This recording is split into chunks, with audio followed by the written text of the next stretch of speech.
अच्युतं केशवं राम नारायणं कृष्ण दामोदरं वासुदेवं हरिम। प्रिय भक्तों, अब रसपान कीजिए माघ मास के 19वें अध्याय का। वह पांचों कन्याएं इस प्रकार विलाप करती हुई बहुत देर तक प्रतीक्षा करके अपने घर लौट गई। जब घर में आई तो माताओं ने कहा कि इतना विलंब तुमने क्यों कर दिया।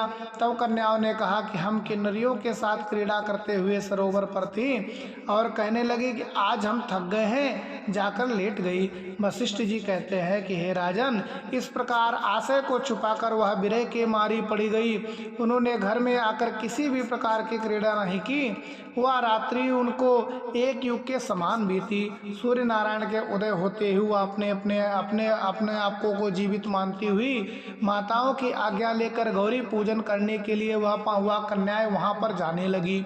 उसी समय ब्राह्मण भी स्नान करने के लिए सरोवर पर आया हुआ था।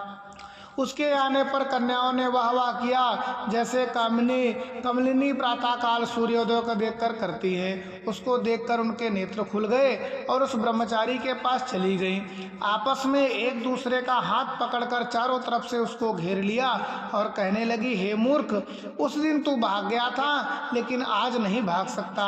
हम लोगों ने तुमको घेर लिया है। ऐसे वचन सुनकर वो पास में बंधे हुए ब्राह्मण ने मुस्कुराकर कहा, तुमने जो सब कुछ कहा ठीक ही है, परंतु मैं तो अभी विद्यावास में ब्रह्मचारी हूँ। गुरुकुल में मेरा विद्याभ्यास पूरा नहीं हुआ है।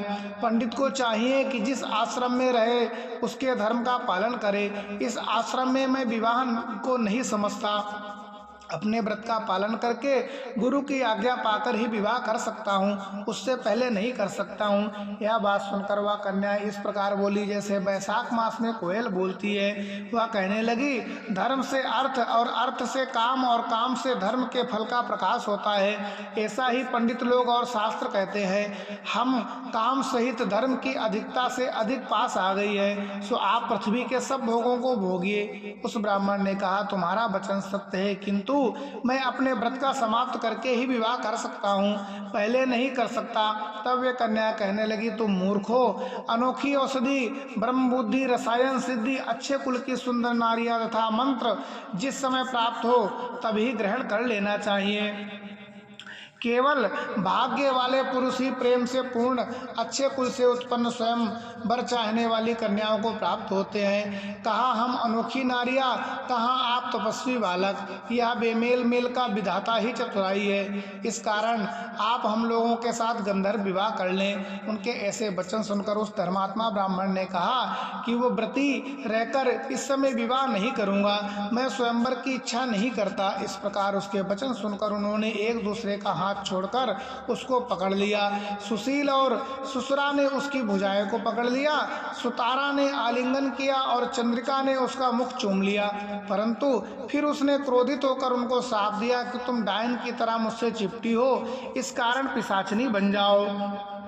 ऐसे श्राप देने पर उसको छोड़कर अलग खड़ी हो गई। उन्होंने कहा कि हम निरपराधियों को वृथा क्यों श्राप दिया, तुम्हारी इस धर्मज्ञता पर धिक्कार है।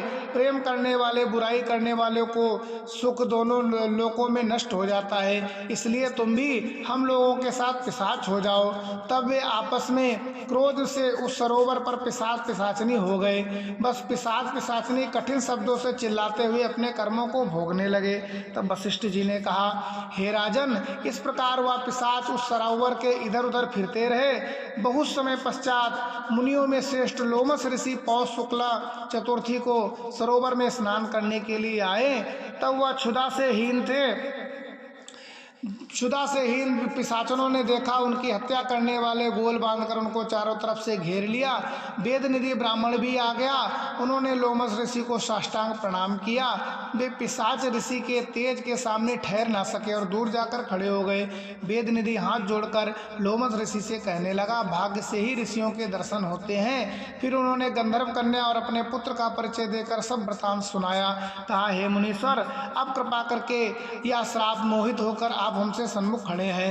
आज इन बालकों को निस्तार होगा जैसे सूर्योदय से अंधेरे का नाश होता है। वशिष्ठ जी कहने लगे, पुत्र के दुख से दुखी हुए वेदनिधि ब्राह्मण के ऐसे वचन सुनकर लोमस ऋषि ने नेत्रों में जल भराया।